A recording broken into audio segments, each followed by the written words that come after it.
하나의 사건을 보고서도 그 사건을 이해하는 입장들은 사람에 따라서 종종 많이 다르다 싶습니다. 미국의 대통령 트럼프가 지금까지 수행한 업무에 대한 평가에 대해서도 잘해왔다라고 평하는 사람도 있고 형편없다라고 평하는 사람도 있는 것을 봅니다. 한국에서도 이제 19대 대통령 문재인 대통령이 취임하고 3주가 흘렀습니다. 3주 기간 동안에 새 정부를 평하면서도 잘했다 평하는 사람들이 있는가 하면 부족하다라고 평하는 사람들도 있습니다. 아마도 평가하는 사람의 이해관계나 기대치에 따라서 이러한 이해나 평가는 다를 수밖에 없지 않나 싶습니다.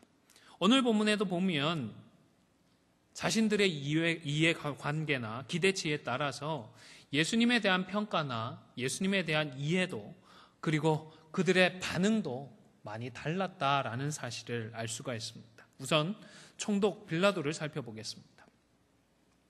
빌라도 혹시 모르시는 분 없으시죠?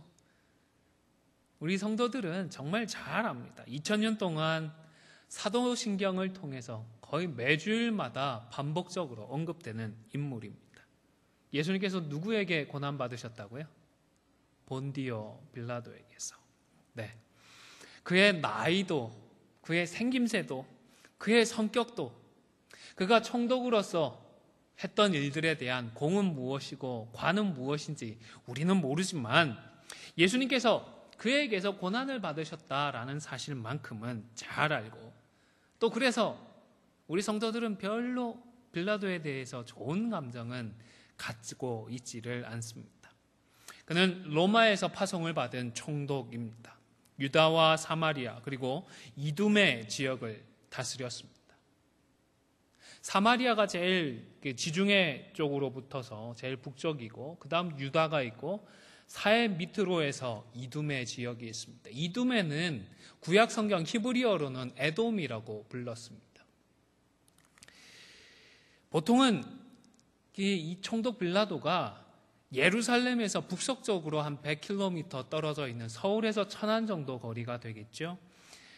연안 도시, 지중해 연안 도시 가이사랴에 있었는데 6월절을 맞이해서 예루살렘에 올라와 있었습니다. 아마 모여든 유대인들이 행여나 폭동이라도 일으키지 않을까 염려해서 만일의 사태를 대비하기 위해 빌라도도 예루살렘으로 올라와 있었던 것이 아닌가 싶습니다.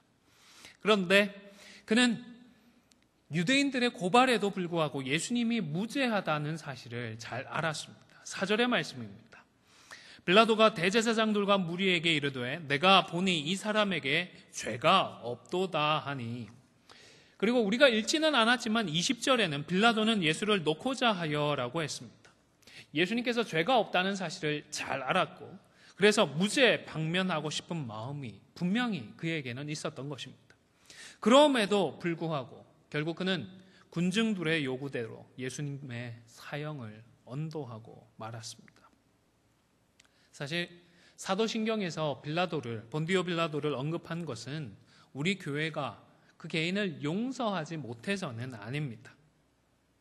딱히 좋은 감정이 있는 것은 아니지만 어디까지나 이것을 기록했던 것은 예수님의 십자가의 죽음이 역사적으로 분명한 사실이었다는 사실을 증언하고 증명하기 위함이었습니다. 어쨌든 그럼에도 불구하고 헤롯이나 유대인들에 의해서가 아니라 빌라도 치하에서 빌라도에 의해서 고난을 받으시고 죽임을 당하셨다는 기록은 결코 그에게 명예로운 기록은 아니다 싶습니다. 그리고 그 다음으로 예수님에 대한 유대인들의 평가와 이해를 잠시 살펴보겠습니다. 2절에 보니까 유대인들은 예수님을 고발했습니다. 고발하여 이르되 우리가 이 사람을 보매 우리 백성을 미혹하고 가이사에게 세금 바치는 것을 금하며 자칭 왕 그리스도라 하더이다 하니. 이 고발이 사실에 근거한 것인가요? 거짓 모함인가요? 거짓 모함입니다. 예수님께서 민중들에게 폭발적으로 인기가 있기는 했지만 그렇다고 해서 그들을 미혹하신 적은 없었습니다. 세금만 해도 어떻습니까? 예수님께서 세금을 내지 말라고 하셨습니까? 오히려 명확하게 가이사의 것은 어떻게 하라고요? 가이사에게 바치라고 말씀하셨습니다. 뿐만 아니라 예수님께서 자신을 왕으로 그리고 그리스도라 자칭했다는 사실도 알렸습니다. 사실 유대인들에게 가장 민감한 사항은 이런 문제가 아니라 자신들의 종교 신념과 전통과 관련된 문제였습니다. 그런데 그런 문제는 아무리 빌라도에게 얘기를 한 듯 소용이 없을 줄 알았기 때문에 로마인에게, 로마 총독에게 예민한 문제일 수 있는 자칭 왕이다, 그리스도다라는 이런 문제를 가지고 고소를 했던 것입니다. 꽤 오랫동안 로마는 유대 지역을 다스리고 있었습니다. 하지만 유대인들이 순순히 그 다스림에 응해왔던 것은 아닙니다. 우리 조상들이, 우리 선조들이 일제 치하에서도 끊임없이 독립운동을 펼쳤던 것처럼 유대인들도 로마로부터 벗어나고자 노력을 했던 것입니다. 그런데 이러한 운동을 펼칠 때에 그 운동을 주도하는 사람들 중에서 구약시대의 왕이나 선지자나 제사장들처럼 나도 하나님으로부터 기름 부음을 받아서 그러니까 그리스도다라고 주장을 하면서 무리를 이끌고 세를 규합해서 로마와 적대적인 관계를 형성하고 로마로부터의 자유를 추구하는 전례들이 있었던 것입니다. 그래서 로마와 그리고 로마 총독의 입장에서는 자신들에게 반기를 드는 세력으로 인식되는 자칭 왕이나 그리스도라는 인물은 아예 초장에 싹을 잘라버려야 할 대상임에는 틀림이 없었던 것입니다. 그럼에도 불구하고 지금 유대인들의 고소는 너무 조잡하고 별로 말이 되지 않는 상황이었습니다. 자칭 왕으로, 그리스도로 로마의 반역을 꾀하고 있다, 로마에 대해서 적대적인 세력을 모아가고 있다라고 고소를 하고 있는데 우선은 군사적인 준비가 전혀 없었습니다. 예수님은 군인들을 모으지 않으셨습니다. 오히려 성인 남자들 못지않게 여성과 아이들이 많이 모여들었습니다. 무슨 전쟁 준비를 하는데 어린아이를 모아서, 요즘은 조금 미묘합니다. 요즘 중동에서 IS 같은 그전 조직들이 아이들을 데리고 이 자폭 테러까지 하니까 참 안타까운데, 객관적으로 아이들을 모아서 무슨 전쟁을 일으키겠습니까? 병장기를 준비하지도 않았고 군수물자도 준비하지 않았습니다. 맨몸 뚱아리로 로마라고 하는 대제국과 싸울 수는 없는 노릇이 아니겠습니까? 또 예수님께서 정치적으로 유력한 세력들과 결탁을 하고 연결이 되어 있는 것도 아니었습니다. 오히려 그렇게 유력한 사람들은 예수님이 갈릴리 촌동네 출신 촌사람이라고 무시를 했습니다. 사실 예수님께서 하셨던 것은 군사 훈련이 아니라 사람들에게 성경을 가르쳐 주시는 것이었습니다. 천국 복음을 선포하시고 병을 고치시고 그리고 때때로 그들과 치열하게 말씀에 대해 논쟁을, 율법에 대해 논쟁을 하셨습니다. 전쟁이라고 하는 것이 한두 사람의 대표자들이 나서서 그들의 지식을 논하고 그리고 말싸움을 해서 승패를 내는 것이라면 예수님께서 전쟁 준비를 하는 것이 맞다 싶습니다. 그런데 말싸움으로 이길 수 있는 그런 류의 전쟁이 아니지 않습니까? 누가 봐도 예수님이 반역을 꾀한다고는 볼 수가 없는 상황이었습니다. 더군다나 로마로부터의 독립은 그 누구보다 유대인들이 염원하는 일이었습니다. 따라서 만약 정말로 예수님께서 로마에 대해 반역을 꾀하고 있었다라면 다른 누구보다 열심히 도와주었을 그 유대인들이 오히려 적극적으로 그 반역을 꾀하고 있는 사람을 고소하는 상황입니다. 총독의 입장에서는 정말 이상하고 웃긴 일이 아닐 수 없습니다. 보호해야 할 유대인들이 예수님을 잡아와서는 이 자가 반역자니까 제발 좀 어떻게 해달라, 처리해달라 애걸복걸하고 있으니 말입니다. 분명히 무엇인가 전도가 되어버린 듯한 애매모호한 이런 상황에서 예수님이 갈릴리 사람이라는 것을 확인한 빌라도가 이제 공을 헤롯에게 넘기고 있습니다. 헤롯은 갈릴리와 베레아 지역을 관할했던 분봉왕입니다.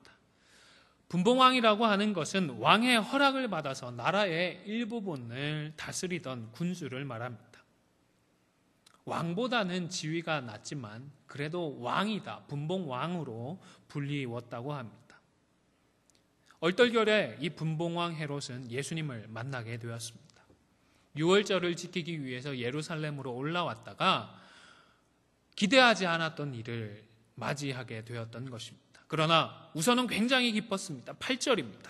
헤롯이 예수를 보고 매우 기뻐하니 이는 그의 소문을 들었으므로 보고자 한 지 오래였고 또한 무엇이나 이적 행하심을 볼까 바랬던 영고로라. 분봉왕 헤롯은 이미 수십 년간 자신의 영지를 다스려 왔던 인물입니다. 누릴 만큼 누렸고 또 다를 만큼 다른 인물이다 싶습니다. 복잡하고 귀찮은 일은 이제 싫고 좀 재미있고 신기한 일들만 보면서 지내고 싶었던 것 같습니다. 이적과 기적을 행하는 예수님의 소문을 오래 전부터 들어왔던 터에 예상하지는 못했지만 예수님을 직접 만나게 되었기 때문에 잔뜩 기대를 했던 것입니다. 그러나 그의 기대는 오늘날로 말하면 일종의 오랏거리를 기대했던 것 같습니다. 역사를 보더라도 고대의 왕들은 마술사나 제주꾼들을 불러서 그 사람들을 자신의 여흥거리로 삼았다라는 기록들이 있습니다. 그런 치기 어린 마음으로 이것저것 많이 물어보았지만 어찌된 일인지 예수님은 아무런 대답도 하지 않으셨습니다. 이런 예수님의 반응 앞에서 그것 보라며 유대인들은 더욱더 기세등등하게 예수님을 모함했습니다. 헤롯은 기대했던 재미를 보지 못하자 대신 예수님을 업신여기고 희롱하다가 다시 빌라도에게 돌려보내었습니다. 이 대목에서 또 하나 재미있는 것은 빌라도는 예수님을 헤롯에게 보내어 그를 소외시키는 것을 피했고 헤롯은 다시 빌라도에게 예수님을 보내어 빌라도의 권위를 인정해 주었다는 점입니다. 그래서 이전까지는 두 사람 사이에 정치적인 그런 관계에 의한 갈등들이 있어 왔는데 성경에도 보면 이전까지는 원수였다라고 표현을 하죠. 그런데 이날로 서로 친구가 되는 참 묘한 일이 일어났습니다. 12절입니다.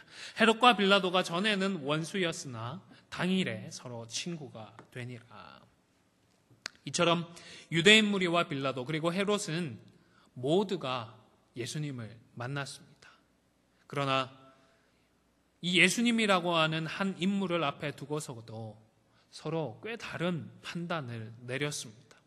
그런데 그렇게 서로 다른 판단에도 불구하고 그들은 결국 다 함께 예수님을 십자가로 내모는 동일한 결정을 내리기도 했습니다. 왜 판단은 달랐을까요? 그리고 판단이 달랐음에도 불구하고 또 결과는 왜 그렇게 동일하게 되었을까요? 저는 자유하는 사람과 노예로 살아가는 사람이 이래서 다르구나 하는 사실을 깨닫게 되었습니다. 빌라도는 로마 제국의 총독이었지만 예수님과의 관계에 있어서는 그저 자신의 자리와 권력의 노예에 불과했던 것입니다. 그는 예수님이 무죄하다는 사실을 잘 알았습니다. 하지만 자신의 자리를 지키고 그 권력을 지키기 위해서 유대인들과의 불필요한 충돌은 피하고 싶었던 것입니다. 그래서 무죄인 예수님을 희생해서라도 자신의 권력에는 별로 도움이 안 되는 갈릴리 출신의 그 촌뜨기 예수를 희생시켜서라도 자신의 자리는 안전하게 지키고자 했던 것입니다. 세상에서는 총독으로 엄청난 권력을 누리며 살았을지는 몰라도 우리에게 영생을 선물하러 오신 예수님을 성가시고 그리고 일개 촌뜨기로 여기며 기피하고 그를 십자가로 내몰고 말았던 것입니다. 성도 여러분, 이 시간 우리 가운데 혹 빌라도는 없는지 돌아볼 수 있기를 바랍니다. 혹시 나는 빌라도가 아닌지 우리의 생각을 점검해 볼 수 있기를 바랍니다. 이 땅의 교회는 주님의 교회입니다. 하나님께서 말씀으로 다스리시는 거룩한 모임입니다. 내 뜻이나 내 의지로 이끌어가는 모임이 아니라 하나님께서 우리를 사용하시고 하나님의 말씀으로 우리를 이끌어가시는 공동체가 되어야 합니다. 그런데 물론 일부이기는 하지만 목사들이 힘을, 특히나 죄악적인 힘을 가지고 자신들의 생각대로 교회를 이끌어가는 경우들이 있습니다. 또 그런 목사의 제왕적인 목사를 꿈꾸며 따라가는 일부 목사들도 있는 것이 사실입니다. 빌라도처럼 복음 앞에서 자유하지 못하고 그저 자리와 권력의 노예로 살아간다 싶습니다. 일부 목사들만 빌라도처럼 자리와 권력의 노예로 살아가고 있을까요? 물론 일부이겠지만 성도들 중에서도 교회 안에서 자리를 탐하고 교회 안에서 권력과 힘에 욕심을 내는 빌라도가 있습니다. 제왕적인 힘을 행하는 목사들을 비판하면서도 정작 자신이 그러한 자리에 앉아 그러한 힘을 행사하고 싶어 하는 것입니다. 성도 여러분, 우리 자신을 돌아보고 스스로를 경계하십시오. 말씀이 인도하는 바에 따라 참된 자유자로 바로 설 수 있기를 바랍니다. 자리나 힘의 노예로 살아가지 마십시오. 그렇게 살고자 하는 자들은 지난 2000년 동안 사도신경을 통해 본디오 빌라도에게 권한을 받으셨다라는 내용이 잊혀지지 않고 고백되어 왔던 것처럼 그 개교의 역사가 이어지는 동안 그가 무엇을 했는지 잊혀지지 않고 회자될 것이기 때문입니다. 멀리서 다른 교회에서 찾을 필요도 없습니다. 안디옥 교회만 해도 누가 어떠했는지, 누가 어떻게 했는지 성도들은 잊지 않고 기억하고 있을 것입니다. 총독이 되는 것보다 어떤 총독으로 기억되느냐가 더 중요한 것처럼 교회에서 한 자리를 하고 교회에서 차지한 그 자리를 지키는 것보다 어떠한 직분자로 우리가 기억되느냐 하는 것이 더 중요한 것입니다. 또한 우리 안에 헤롯은 없는지 혹 나는 헤롯은 아는지 돌아볼 수 있기를 바랍니다. 이미 40년 가까이 분봉왕으로 살아왔던 그는 어느새 쾌락의 노예가 되어 있었습니다. 살아갈 이유도 소망도 없고 삶의 목적도 없이 그저 순간순간 말초적인 쾌락과 즐거움을 추구하고 있었습니다. 만유의 주이시고 만왕의 왕이신 예수님을 만나고서도 그저 자신의 영거리로 여기고 취급하고 말았습니다. 그리고 자신이 기대했던 즐거움을 예수님이 충족시켜주지 못하자 그분을 희롱하고 업신여기고 말았던 것입니다. 헤롯과 마찬가지로 오늘날 교회 안에도 이런 사람이 있습니다. 교회를 찾고 교회로 모이면서도 목적은 다른 것 같습니다. 흔히 말하듯 그냥 소셜을 위해 모이는 사람들이 있습니다. 복음의 가치도 모르고 복음을 위해 살아가는 삶의 목적이나 의미는 신경 쓰지도 않고 모여서 그저 개인적인 즐거움만을 추구하는 것입니다.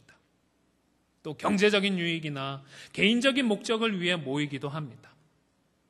심지어 어떤 이단들은 그 지역교회를 와해시키기 위해서 조직적으로 교회에 침투하기도 합니다. 물론 경험적으로 볼 때 복음으로 살다 보면 부스러기 은혜들과 같은 것들이 허락되는 것은 사실입니다. 인간적인 사귐과 교제들의 즐거움을 누리기도 하고 이런저런 도움을 받을 수 있는 것도 사실입니다. 그러나 이 어떤 것도 복음을 가리고 복음의 사명을 대신하지는 못하도록 우리가 경계해야 하는 것입니다. 우리가 왜 교회로 모이는지 그 이유와 그 목적 그리고 그 누구도 이것을 훼손하지 못하도록 우리는 경계해야 하는 것입니다. 물론 잘 몰라서 아직 복음을 듣지 못하고 예수님을 만나지 못해서 다른 목적으로 교회를 찾을 수는 있습니다. 사실 교회는 복음 전파를 위해서 이러한 개인들의 필요와 니드들을 잘 파악하고 이용할 필요는 있습니다. 그러나 어디까지나 십자가 앞으로 이끌어가기 위해 적절히 사용해야 할 뿐입니다. 이것이 주가 되고 이것이 주된 목적이 되어서는 안 되는 것입니다. 성도 여러분, 교회 안에서 하나님의 나라를 위해 헌신하는 삶을 업신여기지 마십시오. 비록 돈도 없고 힘도 없지만 묵묵히 몸된 교회를 위해 희생하는 분들을 희롱하지 마십시오. 다른 목적, 그저 오락거리로 예수님을 대하는 헤롯에게 예수님은 아무런 말씀도 하지 않으셨습니다. 이 사실에도 주목할 필요가 있다 싶습니다. 다른 목적, 다른 의도로 교회로 모이는 자들에게 주님은 말씀하시지 않을 수도 있다라는 사실입니다. 다른 목적으로 찾아 성경을 읽는 모습은 보이고 다른 목적으로 모여 설교를 듣더라도 주님은 아무런 대답도 하지 않으실 수가 있는 것입니다. 또 혹 침묵하시는 하나님으로 인해 답답하십니까? 기도를 해도 아무도 듣는 것 같지 않고 그저 내 기도가 허공에 메아리 치는 것만 같은 분도 계십니까? 혹 내가 지금 주님을 찾는 이유가 무엇인지, 목적이 무엇인지 점검해 보실 수 있기를 바랍니다. 세 번째로 유대인들을 생각해 보십시오. 그들이 믿는다고 하는 하나님의 아들을, 그 하나님의 아들을 눈앞에 두고서도 자신들의 전통과 그리고 종교적인 신념 때문에 정상적인 판단과 행동을 하지 못하고 있었습니다. 전통과 신념의 노예가 아니라면 예수님과 그 가르침에 따라 오히려 잘못된 전통을, 잘못된 신념을 바꾸거나 버릴 수 있어야 했습니다. 수정할 수 있어야 했습니다. 그러나 그들은 자유자가 아니라 어쩔 수 없는 종이라는 사실을 증명하고 말았습니다. 예수님의 가르침을 통하여 그리고 예수님과의 논쟁을 통하여 틀림없이 잘못되었고 부족함이 있는 전통과 신념이라는 것을 알았지만 결국 자신들이 바뀌지 못하고 예수님을 거짓으로 모함하고 말았던 것입니다. 억지를 부리고 그저 다수의 힘을 빌려 예수님을 십자가로 내몰았다는 것입니다. 빌라도나 헤롯과 마찬가지로 유대인들과 같은 사람들이 여전히 교회에도 있습니다. 내가 바로 이런 유대인들일 수 있습니다. 내가 가지고 있는 신념, 내가 따르고 있는 전통과 그리고 그런 것들의 노예로 살아가고 있는 성도들이 의외로 많지 않나 싶습니다. 우리 인간은 그 누구도 완벽하지 않습니다. 우리가 쌓은 어떤 체계도 완벽할 수가 없습니다. 오직 하나님의 말씀만이 완전합니다. 그 말씀만이 영원합니다. 그래서 나의 신념이나 신앙 전통을 말씀으로 꾸준히 점검해야 합니다. 기회가 될 때마다 정말로 그런가 하여 서로 돌아보아야 합니다. 성도들과 대화를 해야 하고 때때로 치열하게 토론도 하면서 점검해야 합니다. 그리고 그런 과정을 통하여 부족함이 드러날 때에는 채우고 보완해야 하는 것입니다. 혹 잘못 이해했던 것이 있을 때에는 돌이키는 용단도 필요합니다. 오늘 본문에 참된 자유자로 살아가셨던 우리 주님을 꼭 기억해야 하는 것입니다. 예수님은 만유의 주이십니다. 온 우주의 통치자이십니다. 세상 모든 만물의 창조자이십니다. 그러나 그가 가지고 있고 그가 누릴 수 있는 것들에 연연해하지 않으셨습니다. 그것들을 지키기 위해서 발버둥 치는 것이 아니라 오히려 사랑하는 인생들을 구원하기 위해 그 모든 것들을 기꺼이 버리셨습니다. 희생하셨습니다.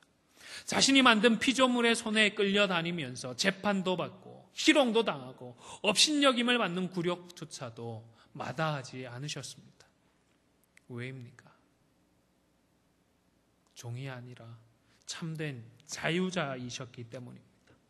자신이 가진 자유로 그것들조차도 내려놓으실 수가 있었던 것입니다.